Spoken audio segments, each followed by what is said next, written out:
আসসালামু আলাইকুম। প্রকৃতি সবুজের মাঝে শুরু হলো আমাদের আজকের ভিডিওটি। আশা করি সবাই ভালো আছেন। আলহামদুলিল্লাহ আমরাও অনেক বেশি ভালো আছি। সবুজ প্রকৃতির মাঝে থাকার কিন্তু বেশ অনেকগুলো বেনিফিট আছে, বিশেষ করে যাদের ছোট ছোট বেবি আছে তাদের তো আরও অনেক বেশি। প্রকৃতির মাঝে থাকলে কিন্তু বাচ্চারা অনেক কিছু শিখতে পারে এবং তাদের যে নেচারের সাথে একটা পরিচয় এবং ন্যাচারাল একটা হাসি, এটা ফুটে ওঠে একদম স্পষ্টভাবে। যদি একটু সুন্দর করে বলতে চাই তাহলে বলা যায় প্রকৃতির কোলে আসলে শিশুরা শেখে সত্যিকারের আনন্দ। পাতার দোলায়, ফুলের ঘ্রাণে আর পাখির ডাকে লুকিয়ে থাকে তাদের এই সুন্দর হাসিটি।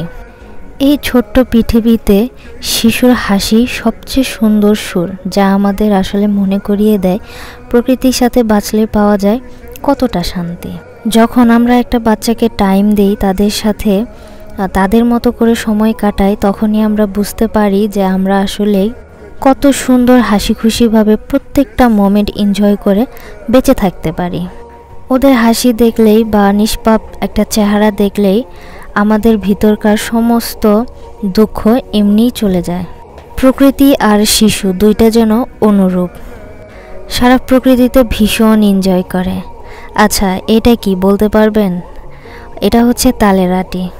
নর্মালি ছোট থাকতে আমরা এগুলো মাটিতে পুঁতে রাখতাম এবং অনেক দিন হয়ে যেত, ভিতরে নরম একটা কিছু হতো যেটাকে আমরা গ্রাম্য ভাষায় ফুপা বলে থাকি। তো এটা ভীষণ মজার হয়। বাট আমার ছোট বোন হচ্ছে এটা কাঁচা অবস্থায় কেটে দেখলো ভিতরটা কেমন। তো আমি, সারা সবাই খুবই এক্সাইটেড ছিলাম যে আসলে এটা দেখতে কেমন।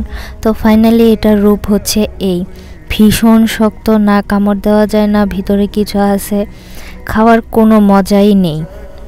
সারাফও যেহেতু এতক্ষণ ওয়েটিংয়ে ছিল, তো ওকেও দিয়েছি একটুখানি, খুব কষ্টে উঠিয়ে দেখো কেমন।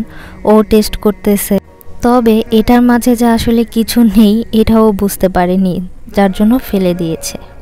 বর্তমান সময়টায় আমরা সবাই কিন্তু সবুজের সাথে একটু বেশি অ্যাটাচ থাকতে চাই, কিন্তু কতজনেই বা পারি। আমরা যারা গ্রামে থাকি তাদের এই সুবিধার কোনো শেষ নেই। তো আজ এই পর্যন্তই। সবাই ভালো থাকবেন, সুস্থ থাকবেন। আমাদের ভিডিওটা লাইক, কমেন্ট, শেয়ার করে দিয়ে পাশেই থাকবেন। আল্লাহ হাফেজ।